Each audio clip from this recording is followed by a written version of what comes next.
It was harassment, it was humiliation. All the passengers were seated.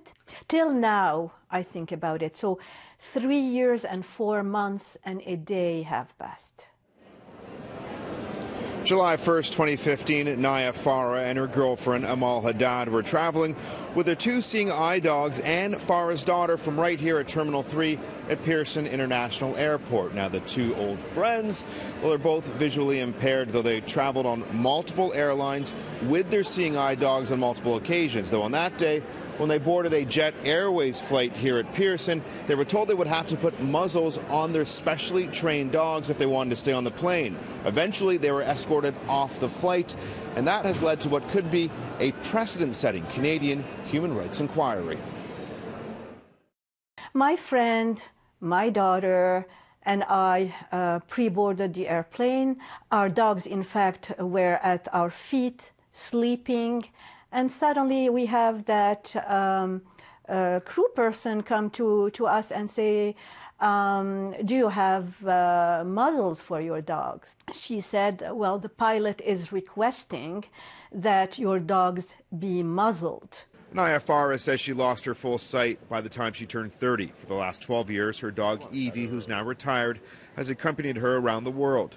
She and her friend Amal Haddad, who we were only able to speak with over the phone today, say their dogs were behaving perfectly, and both did all their homework before boarding Jet Airways Flight 299.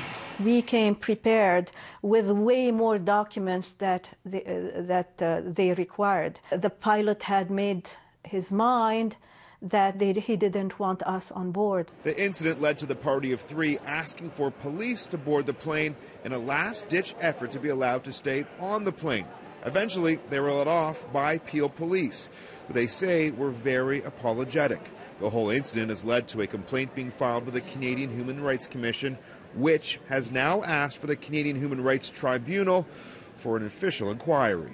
This will be a test case for the rights of visually impaired passengers who travel with guide dogs. Jet Airways is a carrier from India. Part of their defense to the Human Rights Commission states that they asked the dogs to be muzzled because they were acting unruly and because they had to follow the laws of India and for the safety of other passengers. Air passenger rights advocate Gabor Lukacs representing the two disabled women. The law in Canada, the state of the law, is that it is not proper, it is improper to muzzle dogs who are service animals.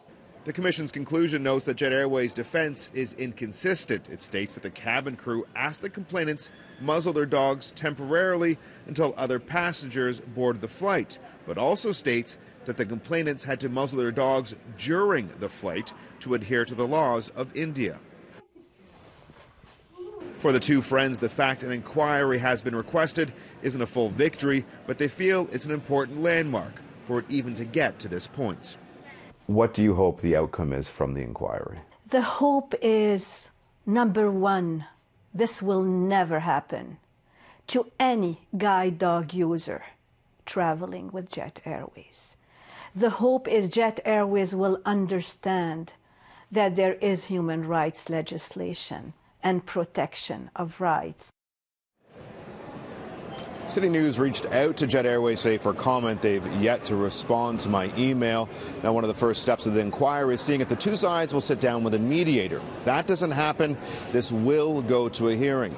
It's a story we're sure to follow in the weeks ahead.